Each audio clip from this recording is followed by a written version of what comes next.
from Tasmanian. Hi. All right, great. And then we got Galileo Russell from Hyperchange. What up, third row? And then we got Viv, who's Falcon Heavy. Hey. Great. All right, Omar, do you want to introduce our guest? Please welcome the inventor of the car fart, Elon Musk. Thank you. Thank you. Please put that on my gravestone. Love it. So, yeah, it's kind of crazy that we're actually all here. And thank you so much for doing this. You're welcome. We're all Tesla customers, fans, and it's really good that it's finally happening. And I remember that I was looking at your Wikipedia tweet. There's like this bizarre fictionalized version of reality. Yeah. And I replied to him, like, why don't you come on a podcast and like tell your fictionalized version of reality? Sure, exactly. Until my fictionalized version. And you replied, okay, sure. And I was kind of like taken by surprise by that. And, you know, the way you engage and listen to your customers online, it's like, I've never seen anything like that from, you know, a CEO of a public company or Sure. any executive. So can you tell us a little bit where that came from, why you communicate directly instead of like having this PR strategy that most companies have? Sure.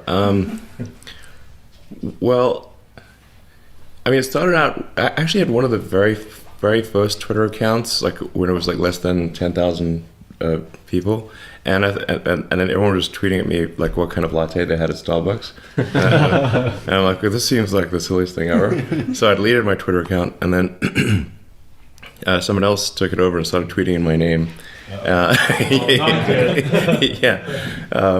then a couple of friends of mine, Will Lee and Jason Calacanis, they both said, hey, you should really use Twitter to get your message out. And also somebody's tweeting in your name and they're saying crazy things. So I was like, I'll say crazy things in my name. Did you have to pay them? No, they I'm not sure who it was, but it was for some reason, I don't know, I got my account back. Great. And then I was just, I don't know, to some degree it's like just sort of, I just started tweeting for fun, really. And my early tweets were quite crazy. As I was trying to explain, like the arc of insanity is short, in that it's not very steep, because it started off insane. And so if it's still insane, it's, you know, it hasn't changed that much.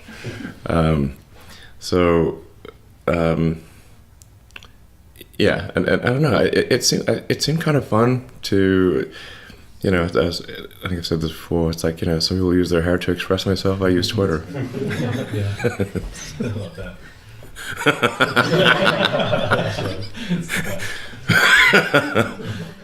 Why do you like Twitter so much? I mean, you could use Instagram, As for opposed example, to other but platforms. Yeah, exactly. Well, like I don't trust Facebook, obviously, you know, and then Instagram is fine, but it's I think not exactly my style. It's hard to convey a sort of intellectual arguments on Instagram. It's hard on Twitter too, but it's but you can't, you know, it's so. Instagram is also owned by Facebook, and I was like, you know, Deleted. Yeah, I just deleted it. It's like I don't really need to just, if I need to say something, I only really need to say it on one platform, pretty much. And so if I'm trying, and I don't want to spend too much time on social media, so it's just like, okay, if people want to know what I'm saying, then they can just sort of go to Twitter. You know, I'll just keep doing that as long as Twitter is good, I suppose, more good than bad. Yeah, crypto scammers are really. I understand that. They've been taking advantage of Vincent recently. Yeah, I know. Really? Yeah, there's like 10 Vincents out there. Oh, right. But they copy everything and just like change one. Yeah, little they thing. use my avatars and then the picture, and then they just post like right below Yeah. your tweet. You know. Yeah. I was like, wow. Yeah. And they blocked me too. We fight them all the time. We're always like reporting them. Like every day we report like 10 people. Yeah. Yeah, I have so many, like, yeah, exactly, conversations with Twitter, like, come on. Can you just, like, I think it would take, like, 3 or 4 customer service people to just look at this, it's crypto scam, block it. It should be easy. It should be easy. Should be easy. But then, like, my wife, Vegan Shelly, I think you liked her tweet the other day. She got banned for like replying to one of your tweets and quoting like the video inside of it, and then she got suspended for like a day or something. I was like, what the heck That is is going strange, on? yeah. So it's just weird how the algorithm works. Yeah. So Yeah, there's a lot of manipulation, but going back to the Wikipedia page, it's kind of interesting. Just Sure. what a decade you've had. I remember I was reading somebody's article. I think they interviewed you in 2009 or something like that, and they said, if you had met Elon Musk in 2009, right after the recession, they're like struggling with the Roadster. You never would have thought that you are where you are today. You're, launching astronauts into space. We will be, hopefully. Well, this year, servicing the International Space Station. I mean, Tesla with the Model 3, the Model Y, electrification really, without Tesla, it would not be where it is today. You see where the other legacy automakers are, they're not doing great. So, looking at kind of like this, like you've become this legendary figure, and looking at kind of like how people kind of see you, kind of the Ashley Vance biography or Wikipedia page, what is it that really kind of sticks out to you or, makes you laugh like that's just completely off base? Yeah. Well, I think I mentioned that I kept getting referred to as an investor in like a bunch of things. And it's like, but I actually don't invest really except in companies that I help create. So I only have, the only publicly traded share that I have at all is Tesla. I have no diversity on publicly traded shares. it's like us. Yeah, nothing. So, that's quite unusual. So, almost everyone diversifies to some degree. And then the only stock that I have of significance outside of Tesla is SpaceX, which is a private corporation, and then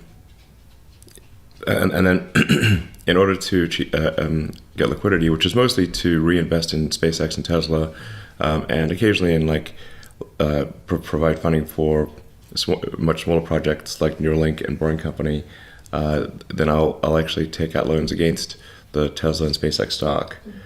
So what I actually have is whatever my Tesla and SpaceX stock is, and then there's about $1 billion of debt against that. So, which this is sort of taken to imply that I'm claiming that I have no money, which I'm not claiming.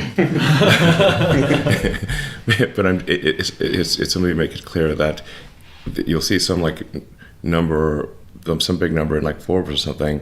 People will think I have the Tesla and SpaceX stock and I have the cash, and I'm being somehow I'm just sitting on the cash and doing nothing with it, and hoarding resources. I'm like, no, it's the only alternative would be to say, okay, let's give the stock to the government or something, and then the government would be running things, and the government just is not good at running things. That's the main thing. I think there's like a fundamental sort of question of consumption versus capital allocation.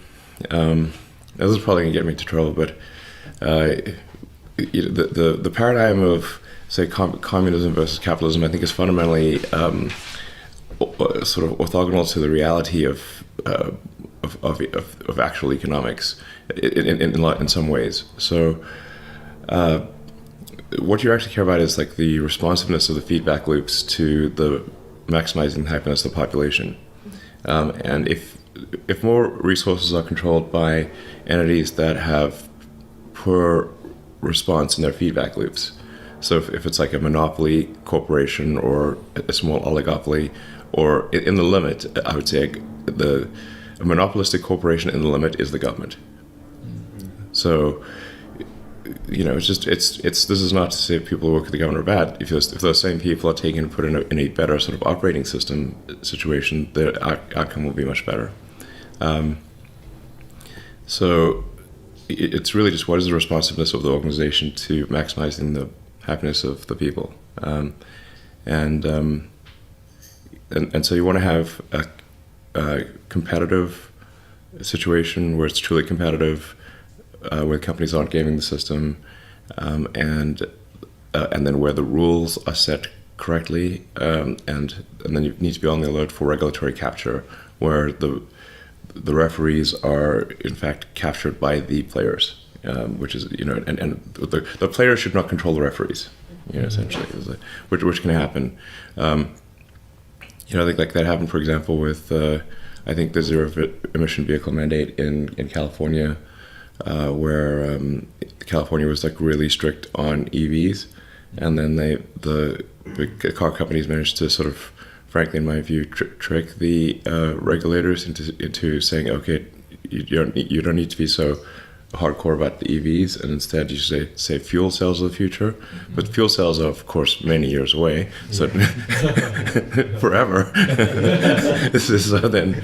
So they let up the rules, and then GM recalled the EV1 and crushed them in Exactly. a junkyard, which was against the wishes of the owner. I mean, they all lined up to buy them, and they wouldn't let them buy it. I mean, Chris Payne did this great documentary on it, and it's like the owners of the EV1, which by the way wasn't actually that great of a car, but they still wanted the electric car so bad that they held a candlelit vigil at the junkyard where their cars were crushed. Oh wow! Like it was like a prisoner being executed or something like that. That was literally. I know. And like, So when is painful. the last time you even heard of that for a product? Right. GM stops the product. I mean, what? I mean, listen, man, they're not doing that for any other GM product. Have you thought about doing the EV2? It's kind of sometimes hard to get through these guys. So, anyway, I think that's a very important thing. So generally, we could see like these oligopolies forming, or duopolies, and then you get effective price fixing, and then they cut back on the R&D budget. Like kind of a silly one, frankly, is like candy. Like there's a candy oligopoly, and it's like we don't see much innovation in candy. So you're still working on the candy company. Crypto candy, is that?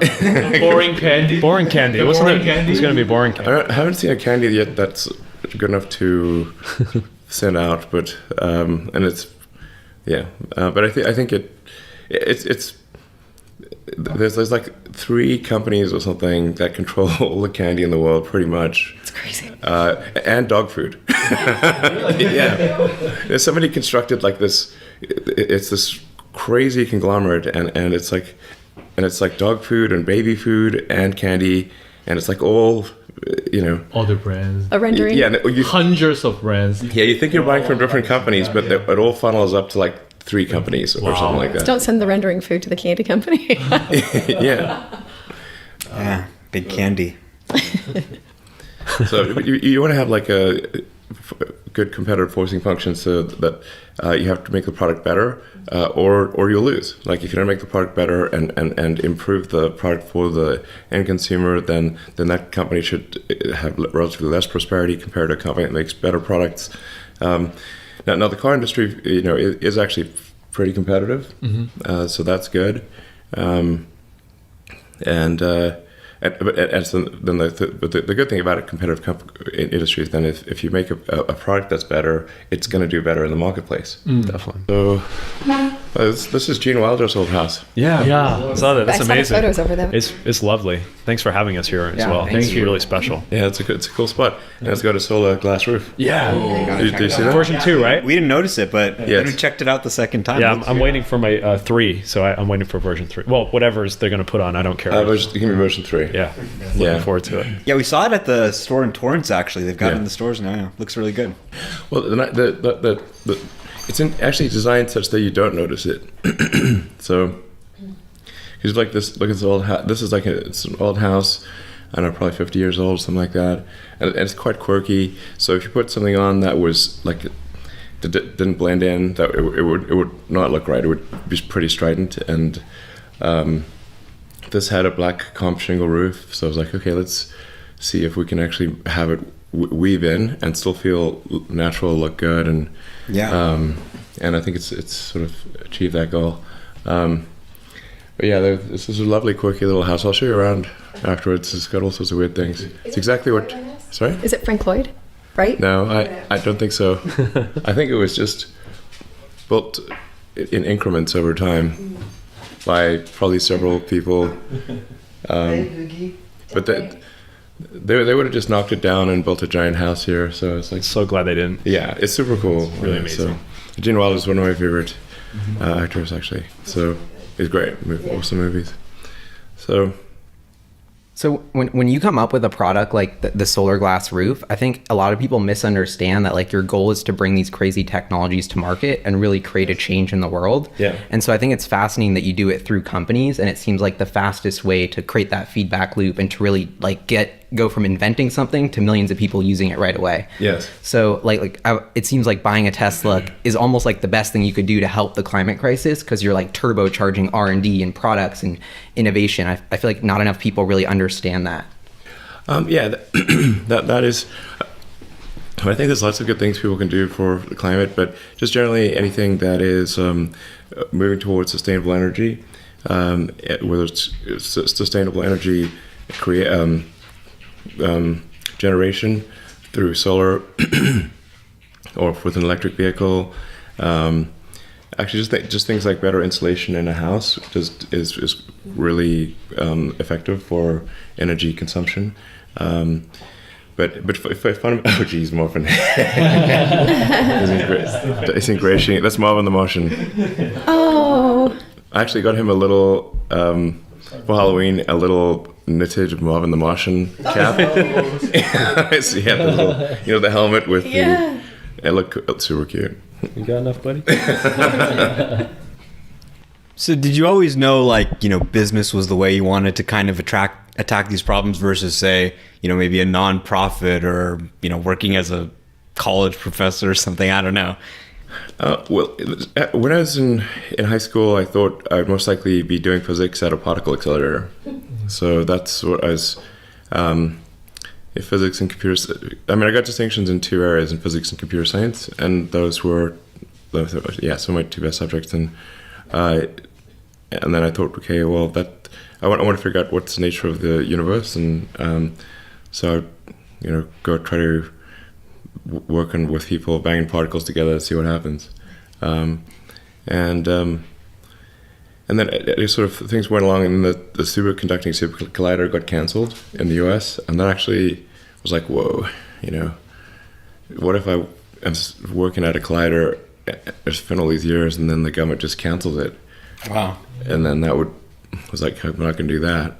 So it's like, so well, we roll back a little. Like I was trying to figure out when I was a kid, I had like this existential crisis. I don't know, I was about 12 years old or something, and I was like, well, what does the world mean? What's it all about? We're living some meaningless existence. And then I made the mistake of reading Nietzsche and Schopenhauer, and I'm like, whoa, don't do that. You need to be a little older, I think. No, and actually, lately, these days, I sort of reread it. So I was like, he's not that bad. He's got issues. No question about it. But it's anyway. But then I read The Hitchhiker's Guide to the Galaxy, Douglas Adams, which is like quite a good book on philosophy, I think. And I was like, okay, we don't really know what the answer is, obviously. But the universe is the answer. And really, what are the questions we should be asking to better understand the nature of the universe? And so then, to the degree that we expand the scope and scale of consciousness, then we'll better be able to ask the questions and understand why we're here or what it's all about. And so we should sort of take the set of actions that are most likely to result in us understanding what questions to ask about the nature of the universe. So therefore, we must propagate human civilization on Earth as far into the future as possible, and become a multi-planet species to, again, extend the scope and scale of consciousness and increase the probable lifespan of consciousness, which is going to be, I think, probably a lot of machine consciousness as well in the future. And that's the best we can do, basically, and yeah, that's the best we can do. So and thinking about the various problems that we're facing, or what would most likely change the future. When they were in college, there were sort of 5 things that I thought would be. I thought these were actually these. I would not regard this as a profound insight, but rather an obvious one. The internet would fundamentally change humanity, because it's like humanity would become more of a superorganism, because the internet is like a nervous system. Now suddenly any part of the human organisms anywhere would have access to all the information. Amazing. Instantly. Neuralink. Hey, well, I can imagine if you didn't have a nervous system, you wouldn't know what's going on. Your fingers wouldn't know what's going on. Or your toes wouldn't know what's going on. You'd have to do it by diffusion. Oh gosh. And and the way information used to work was really by diffusion. One human would have to call another human, or actually go write there. them. Yes, like if it was a letter, you would have to write a letter. You'd have to hand that letter to another human. That would be carried through a bunch of things. Find another person would give it to you. Inefficient. Extremely slow diffusion. And if you wanted access to books, if you did not have a library, you don't have it. That's it. Right. So now you have access to all the books instantly, and if you can be in a remote, like, mountaintop jungle location or something, and have access to all of humanity's information if you've got a link to the internet. This is a fundamental, profound change. So that's one thing. I was on the internet early because of in the physics community. That was pretty normal, although his interface was almost entirely text and hard to use. But then another one would be obviously making life multiplanetary, making consciousness multiplanetary, changing human genetics, which obviously I'm not doing, by the way. There's a thorny subject, but it is being done with CRISPR and others. It will become normal to change the human genome. It will become normal. Like, what's the opportunity? Like, why is that something that's inevitable? Or, well, I think for sure, as far as say getting rid of diseases or propensity to various diseases, then that's gonna be like the first thing that you'd want to edit out. So it's like if you've got like a situation where you're definitely going to die of some kind of cancer at age 55, I prefer to have that edited out. Yeah, definitely. So I think it's just edit that out. There's the Gattaca sort of extreme thing where it's not merely edited out, but it's like it's edited in for various enhancements and that kind of thing, which probably will come too. But I'm not saying arguing for or against it. I'm just saying this more likely to come than not down the road. Yeah. So then AI, really major one. So these are all big motivational factors, to keep our consciousness going. Oh, and it's sustainable. Yes, so sustainable energy. So sustainable energy actually was something that I thought was important before the environmental implications became as obvious as they are. It's simply because if you mine and burn hydrocarbons, then you're going to run out of them. Because it's not like mining sort of say metals, for example. If you we recycle steel and aluminum, and because that's just it's not a change of energy state. Whereas if you take fossil fuels, you're taking some from a high energy state, converting it to a lower energy state like CO2, which is extremely stable. So whereas we will never run out of metals, not a problem. We will run out of mined hydrocarbons, and then necessarily if we've got billions, ultimately trillions of tons of hydrocarbons that were buried deep underground in solid, liquid, or gas form, whatever, but they're deep underground. You suddenly move them from deep underground to the oceans and atmosphere, you will have a change in the chemistry of the surface, obviously. And then there's just a certain probability associated with, well, how bad will that be? And the range of possibilities goes from mildly bad to extremely bad. But then why would you run that experiment? That seems like the craziest experiment ever. Especially since we have to go to sustainable energy anyway. Why would you run that experiment? It's just the maddest thing I've ever heard. I'm not saying there shouldn't be some use of hydrocarbons on Earth, but there just should be the correct price placed on CO2 production. And the obvious thing to do is have a carbon tax. It's a no-brainer. I don't know, 90+% of economists would say this, and I think of physicists, and it's just the market system works well if you've got the right price on things. It's very, very simple. And if you've got a price of zero, effectively, or very low, then it's people will behave accordingly. So it's just that's the thing that needs to get done. I think it will get done.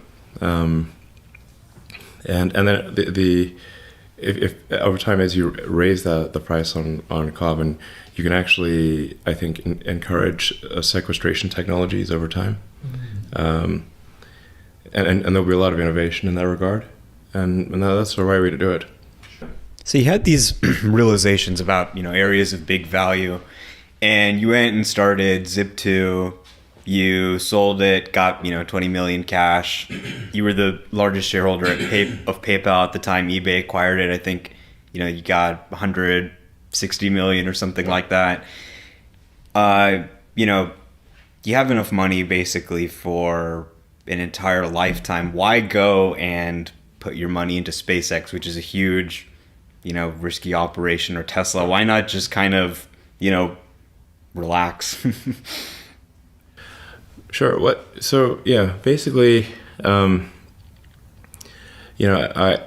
graduated from Penn with basically physics and economics, and then we actually did a road trip to Stanford with Robin Wren, who was in my physics class, and now works at Tesla actually. That's cool. Yeah, and he grew up in Shanghai. Yeah. So. That's cool. Yeah, he's a very smart guy. He ended up continuing at Stanford, and I ended up going on deferment a couple days into the semester. But I was going to be studying material science and the physics of high energy density capacitors for use in electric vehicles. So the intent was, I was going to go, okay, I'm going to work on energy storage solutions for electric vehicles. And I'd worked at a company called Pinnacle Research for a couple summers that did high energy density capacitors. I was going to try to do effectively like a solid state version of what they were doing with it's going to get very complicated from a technical standpoint, but they were using a ruthenium tantalum oxide. Ruthenium is extremely rare and expensive. You cannot scale that. So it's like, can you find a substitute for ruthenium? But we're able to get to energy densities comparable to a lead-acid battery, but with incredibly high power density. So, What do you want? I cannot go down a deep rabbit hole there, but What's the purpose of a supercapacitor in an EV? Ultracapacitor. no, I think with the advent of high-energy lithium-ion batteries, a capacitor is not the right path. What was your thinking back then, though, that made you think it could be useful for EVs? I want to use advanced chip-making equipment to make capacitors that were precise at a molecular level. So at the, just a level of precision that was sort of unheard of in capacitors. Like capacitors, energy is a function of its area and a separation distance. So if you can have very tiny separation distance, and you can inhibit quantum tunneling.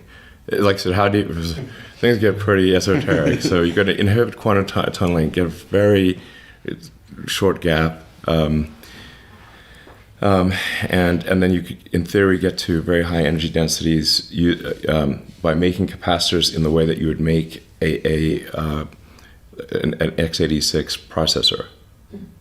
And since there were tens of millions of dollars going into chip making R&D, that I thought there might be a way to make an advanced capacitor using chip making equipment instead of the conventional means.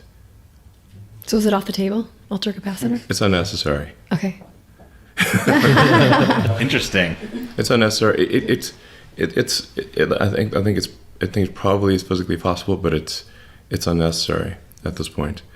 I mean, I know a lot of people were talking about Maxwell, and they had been working on some stuff with capacitors. But the funny thing is that when I was doing my internships at this advanced capacitor company called Pinnacle Research, which was in Las Gatas, we talked a lot about Maxwell. And Maxwell was also trying to make high energy density capacitors. Now Tesla acquired Maxwell. So Full It's circle. amazing. That's awesome. Yeah, Wow. we're looking forward to that investor day. Yeah. it's kind of a big deal. That's great. Great to know. Maxwell has a bunch of technologies that where if they're applied in the right way, I think can have a very big impact. Like the dry electrode stuff? That would be one of them. Oh, That's a big deal. Yeah, for sure. okay. Much bigger deal than it may seem. Yeah. And there's a few other things. With the space that it takes up for the ovens, that for the current technology, you can save all that real estate space now. That's one aspect, and the cost reduction, the weight savings. I mean, there's so many pluses, right? Yes, I mean there's many things there, but I'll have to wait until whatever battery day, Sure. which is hopefully in a few months. But I think we've got some pretty exciting things to share. So. Gally's very excited. Yeah, it seems like the pace of the innovation of the battery thing has just taken off. Like since you guys have more capital and being able to like have the Gigafactory be vertically integrated, just seems like no other car company's making that many batteries. So they're not even thinking about what comes next. But that They're not huge even- bet, Man, Not even come close at all. Taycan 201 miles. not even. That's a joke. Yeah, no, it's Yeah. true. The other car companies just really want to outsource battery technology. Not even making this battery module and cell, but they're obviously outsourcing the cells, but even outsourcing the modules and the packs. Yeah. And it's like they're really not thinking about fundamental chemistry improvements, and there's some pretty deep wizardry at Tesla on this front.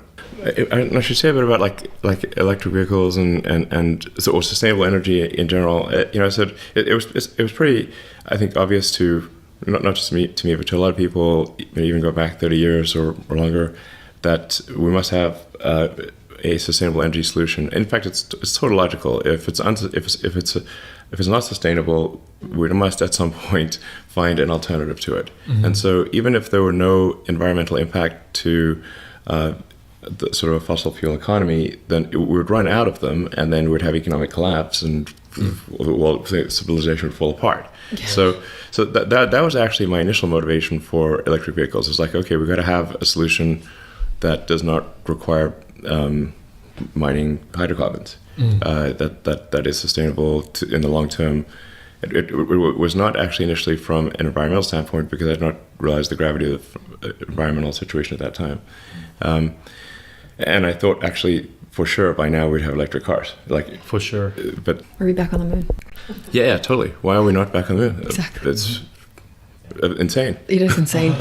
If you told somebody in '69 that we'd not be back on the moon, and in like 2020, they'd be like, you might have gotten punched, honestly, because they'd be like, you're just, it's like so insultingly rude to the future. Because they'd be like, what is wrong with you? It's encouraging. SpaceX is encouraging, though. Yeah. So it's like we should have a base on the moon. We should have sent people to Mars. None of that's occurred. We've got to make that happen. Yeah, so but on the sustainability front, it was really, like I said, initially not so much from an environmental standpoint, but from a necessity of replacing a finite resource in order to ensure that civilization could continue to grow. And then the urgency of it became much more obvious, like, wow, we really better do something, because the environmental stuff is becoming quite serious. And the inertia of large existing companies is just hard to appreciate. They just want to keep doing the same thing, and maybe 5% different every year, maybe 5% different. Big companies hate change. So then the time that Tesla, was created, there was no one was doing electric cars. No, there weren't really startups. The big car companies weren't doing it. GM and Toyota canceled their EV programs. Now everybody's doing it right now. Like And their mom. Everybody's talking Mom. about it. Everyone and their mom is doing it. Yeah. And we would all like to congratulate about the Gigafactory 3. Definitely. Yeah. Yeah, it's Epic. amazing. And I would like to know like why China is the best country to build the first foreign Gigafactory. China is the biggest consumer of cars in the world, so it's the biggest. So that alone would be enough to do it. I think also there was a lot of uncertainty about tariffs, and it's like we potentially would be unable to sell effectively in China if we did not have a factory locally. Yes. Or at least unable to sell at prices that weren't extremely high. But those are really the two main reasons. I think that, but I think there's also a third important reason that there's just so much talent and drive in China that I think it's a good place to do a lot of things. And the evidence is there in the incredible progress in the factory, which was built with very, very high quality in a very short period of time. The cars coming out of Shanghai are already very high quality. Oh, I can tell, and Yeah. the run rate is amazing. Mm-hmm. And I love that they use the Chinese badge as well. It's like a symbol of pride and Sure. made in China. So Yeah, it's cool. It's super cool. How did Tesla manage to get the first wholly owned foreign car company in China? Yeah. I mean, a factory. I've went to China many times, and they kept saying that we would have to do this, majority local owned venture, and I said that and we had to partner with someone. I said, we're a little late to the dance here, so who would we partner with? There's nobody left, and also we're just a little company, so they kept saying we should get married, and we're a bit young. That's a good example. We're young, and then also as pointing out, there's certainly Chinese companies that are going to, they're establishing factories in the U.S. I mean, there's like Faraday Future and that kind of thing, and that's 100% owned by them. And so, to be fair, it should be allowed that an American car company should be able to own its factory in China as well. And so we, talked to them for over a number of years, and they eventually said, okay, well, we'll change the law. So they changed the law. But now other companies can do it as well. So it's not just limited to Tesla. And how much of that production hell, like learnings, have really enabled? Because I don't want to bring up CapEx, but one of my favorite things is the stats in the shareholder letter. It's so much cheaper, not only faster, but it seems like you guys have learned so much from the Fremont factory, and that really enabled kind of a turbocharged build for Shanghai. Yeah, I think the big difference is we are way less dumb than we were. So the foolishness of capital expenditures was very high, and it's less high now. And then with the Shanghai factory, we designed out all of or as much of the foolishness as we could think of that exists at Fremont and in Nevada. So we just made a lot of decisions that weren't smart, and we designed those out such the production line is much simpler. So it's much simpler and better implemented. And then we also found that in most cases the suppliers were more efficient in China as well than in the U.S. So but we've also managed to get a lot more output from existing equipment in the U.S. as well. So the Model 3 body line in Fremont, for example, was only ever meant to do 5,000 cars, Model 3s a week, and it's doing 7,000. Wow. Nice. So, Wow, nice. And with turning off a bunch of unnecessary things that were being done. So I mean, there was a lot of foolish things that we were doing. So, and we changed some of the designs and made it easier to. It's like hundreds of little things to make it easier to build, and so being able to get 40% more output off the same line obviously makes a big difference, and while reducing the cost, the marginal cost of production, and I think improving the quality of the car. So it's all good stuff. It was the result of a ton of hard work by a lot of people.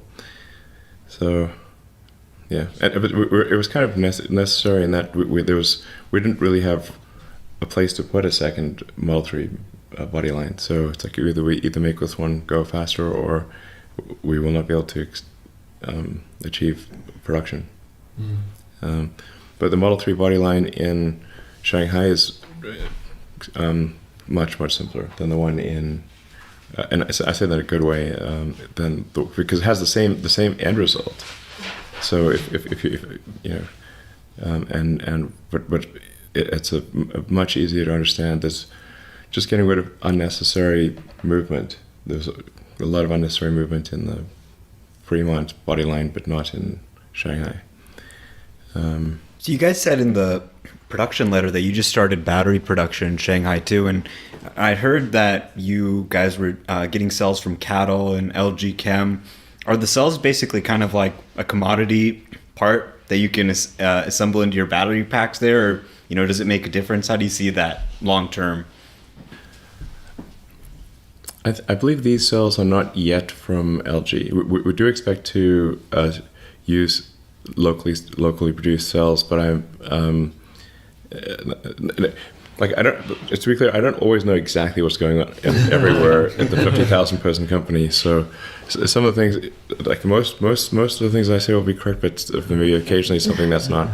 As to the best of my knowledge, we're not yet using LG Chem cells. We're using Panasonic cells made in Nevada.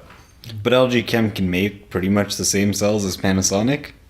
Yes, but pretty much is not the same as same. So there's still a few bugs to work out with the LG Chem cells before we can use them in our module and battery pack production system.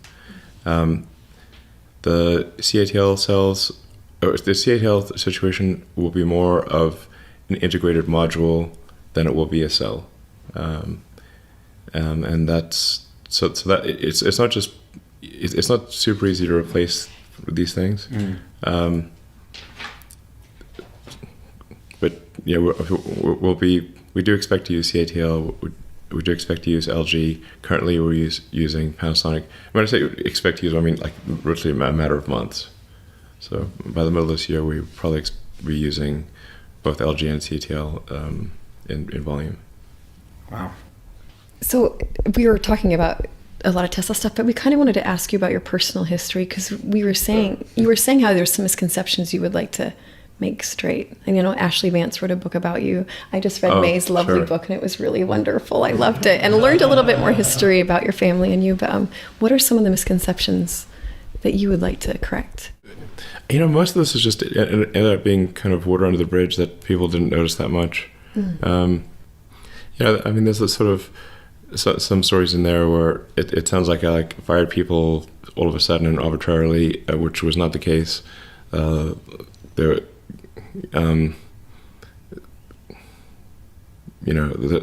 just actually asked somebody who didn't know what was going on, and then that person was suddenly not there, and they didn't know why. Yeah. But I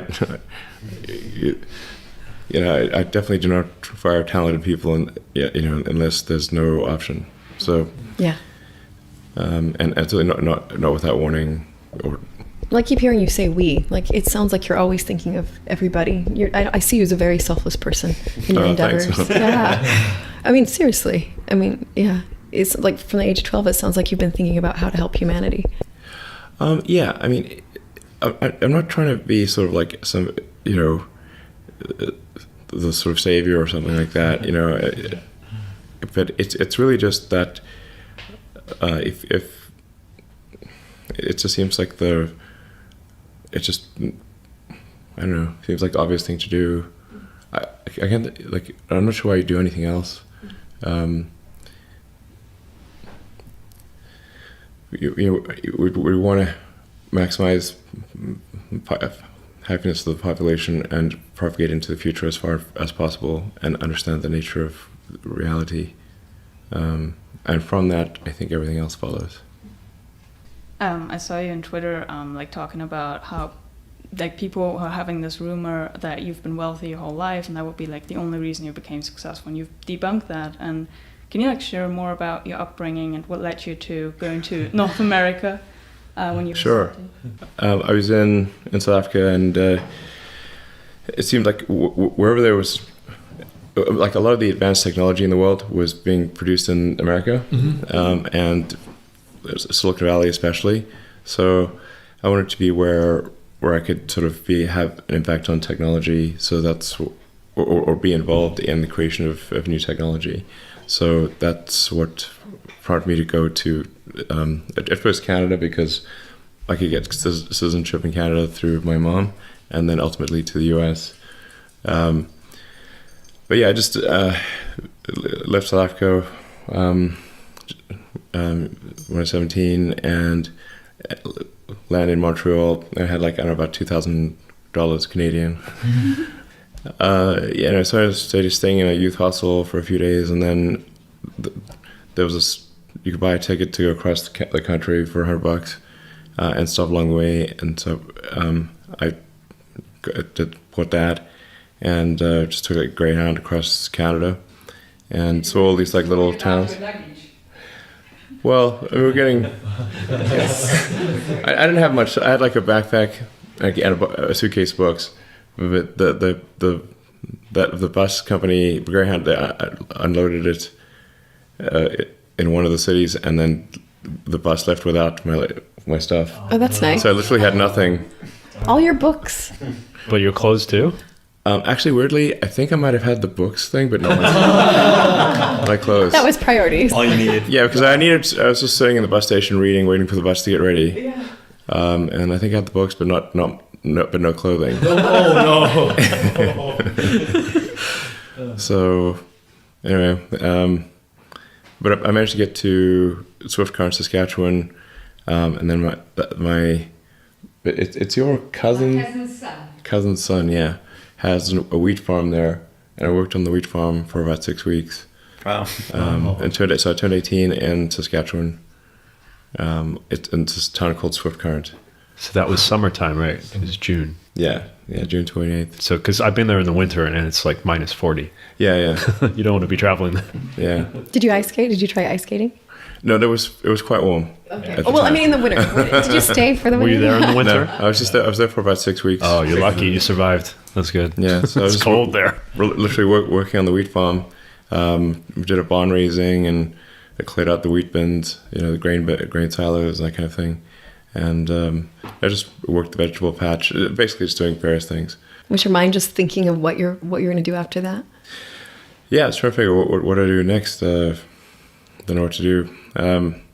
So then I ended up getting back on the bus and went to Vancouver. And I had a half uncle there who was kind of in the lumber industry. He made lumber equipment. Sounds like the Northwest. Yeah, basically. So I ended up chainsawing logs and working on this lumber mill and cleaning out the where they boil the pulp in these crazy sort of boiler rooms. Yeah. Wow.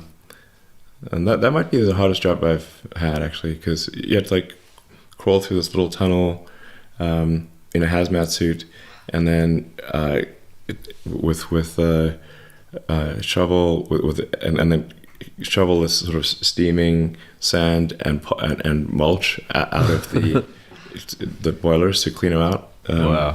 And you have to there was only one entrance or exit, which is like a little tunnel. If you're claustrophobic, it would be real bad. And then you shovel the sand and the mulch through the tunnel, and it would actually block the tunnel. And then somebody else would reach in and shovel it out from the other side. So just big enough, long enough that if you have a shovel with a long handle, so one person on the inside can shovel it far enough that someone on the outside can shovel it out. Wow. And then you have to rotate every 15 minutes to avoid getting hypothermia. Oh wow. Yeah, And there's no intense. safeties. There's just a man looking out for you.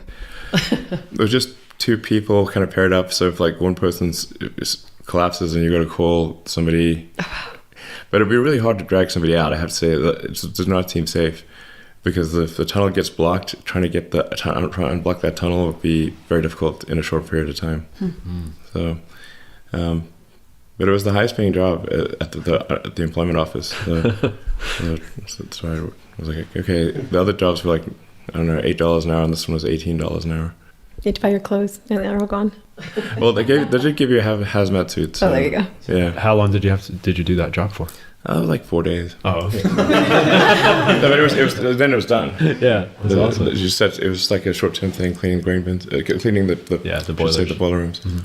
So what was next? We were in boiler rooms and then. Yeah, so it's basically, I mean, literally, it was like a lumberjack who's chainsawing logs, and just doing lumber stuff basically for a few months there, and then applied for college and went to Queen's University in Kingston, and was there for a couple of years, and then somebody that suggested I should apply to UPenn, and I didn't think I'd be able to go because I paid for my own way through university, which is actually not that hard in Canada because the tuition System. the tuition's highly subsidized in Canada. So with basically some, if you just sort of work during the summer and semester and take out some loans and get some scholarships, you can pretty much go to any college in Canada, I think.